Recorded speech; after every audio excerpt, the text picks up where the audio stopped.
tala fatu ila whaafonga mai, teletonu fo i o lo manuia lo soifua ili nei teimi.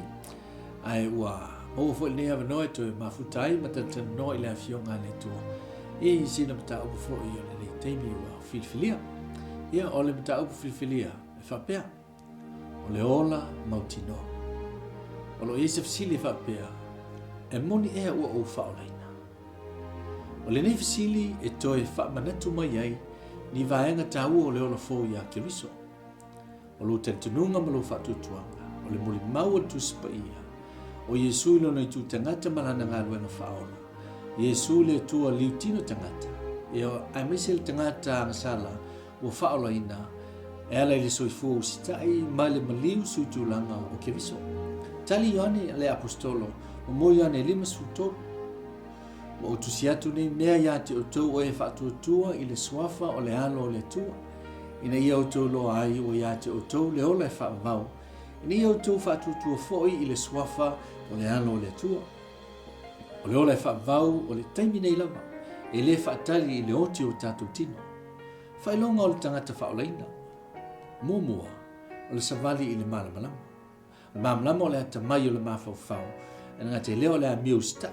Mo moli ane mo mua fe pe fitu ai a faita tu sa vali le malama fa pe on sa vali o ia i le malama ona tatu ma futa fa te se le o le tasi ma le tasi o le toto fo io che risolo nalo e fa mai nai tatu yang sala umana fa ilonga lua o le fa ali wang sala mo moli ane mo mua fe kuiva ai a faita tu te fa ali tatu wang sala e fa ma oni o ia ma le mi tu e fa ma ngalo ai tatu wang sala ma fa ma mai ya itato ya miole tonu u malama tolu fa ilonga tausi polo inga mo moli ane lo fa ipu fa o se fa peu o lo o ia ai le tausi ya na polo inga o le pelo lava lea e le o itonu ya te ele o pomoni o le ola ustai ma le alofa fa le alofa i le uso mo moli ane lua fa ipu sifunu o se alofa ilona uso o lo tu mauia i le malama e le se mea ya te ia tausua iai Whailonga 5,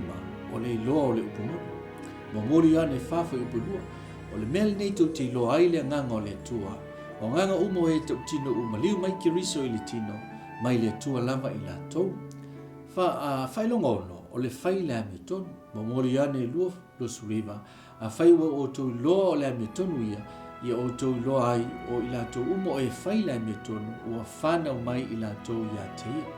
Whailonga fitu, a fioia le ngana pa ia, mo mori ane whasu to, o le mea lava le nei o tātou i loa ai o tu mau i tātou i tonu i te ia, o ia fo i tonu i tātou, o wā olo nā nganga, o ia fo i na mai i tātou.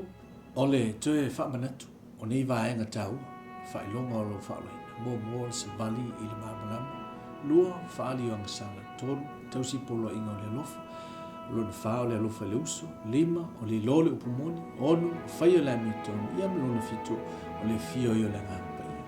O nei vaenga taua e te tau lava o na mautinoa iai.